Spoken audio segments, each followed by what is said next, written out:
যথাযথভাবে পালনের জন্য যে রোড ম্যাপ সেটি নির্দিষ্ট করতে হবে তাদেরকে।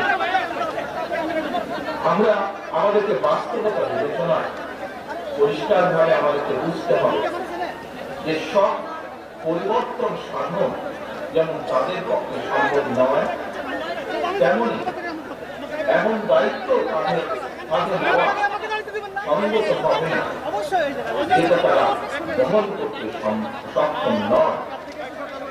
প্রিয় ভাই বোনেরা, তারপরেও আমরা বলতে চাই তাদের প্রতি আমাদের যে সমর্থন সেদিন ছিল সেই সমর্থন তাদের প্রতি আমাদের আজও আছে।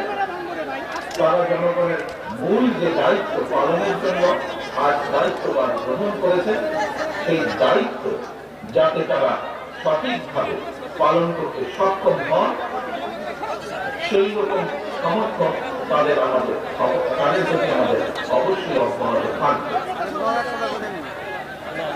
প্রিয় ভাই বোনেরা, আমাদের আরেকটি বিষয় আজ অনুধাবন করতে হবে, বাস্তবতা বুঝতে হবে।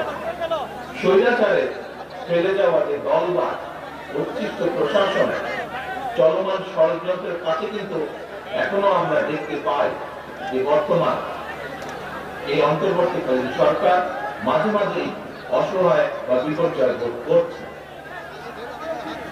এর অবসান যদি না হয় তাহলে দেখা যাবে যে এদের বেড়াজালে আবদ্ধ বর্তমান অন্তর্বর্তীকালীন সরকার ছোট ছোট বিপর্যয়কে একসময় মহা বিপদ হিসাবে নিজেদের সামনে দেখতে পাবে।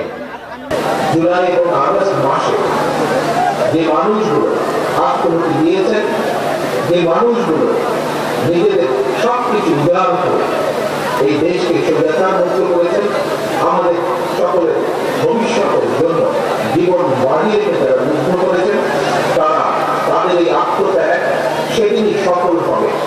তাদের এই আত্মত্যাগ সেদিনই সফলতা লাভ করবে যেদিন এই দেশের মানুষ রাজনৈতিকভাবে তাদের অধিকার ফিরে পাবে এবং রাজনৈতিক অধিকারের পাশাপাশি একইভাবে যেদিন বাংলাদেশের মানুষের অর্থনৈতিক মুক্তি অর্জিত হবে, একমাত্র সেদিন আমাদের শহীদদের ৭১ সালে স্বাধীনতা যুদ্ধের শহীদ